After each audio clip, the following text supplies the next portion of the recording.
తనంతటిగా తానుగా ఏది పుట్టుకు రాదు.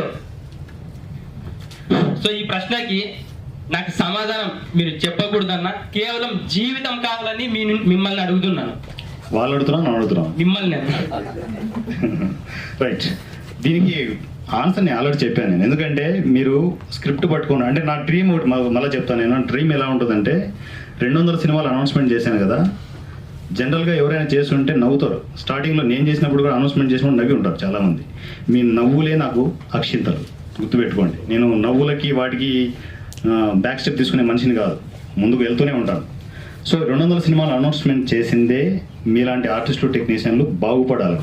ఎంతోమంది డైరెక్టర్స్ సర్వ్ అవుతారు, ఎంతోమంది రైటర్స్ వస్తారు, ఎంతోమంది ఆర్టిస్టులు, టెక్నీషియన్లు సినిమా ఇండస్ట్రీకి సినిమాలు చేసి వాళ్ళేంటో ఒకటి ప్రూవ్ చేసుకుంటారు.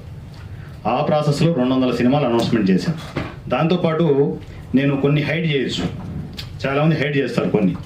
200 సినిమాలకి నేను చెప్పాను ఇందాక, ఒక 4-5 మూవీస్ బ్లాక్ బస్టర్స్ వస్తాయి, గుర్తుపెట్టుకోండి. బ్లాక్ బస్టర్స్ ఇచ్చే డైరెక్టర్స్ కనెక్ట్ అవుతున్నారు, రైటర్స్ కనెక్ట్ అవుతున్నారు. రాసి పెట్టుకోండి, ఈరోజు అండర్లైన్ చేసి రాసి పెట్టుకోండి. మీలోనే ఉన్నారు, అందులో కనెక్ట్ అవుతున్నారు. ఆ సినిమాలన్నింటినీ తెర మీదకి తీసుకొచ్చే బాధ్యత నేను తీసుకుంటున్నాను.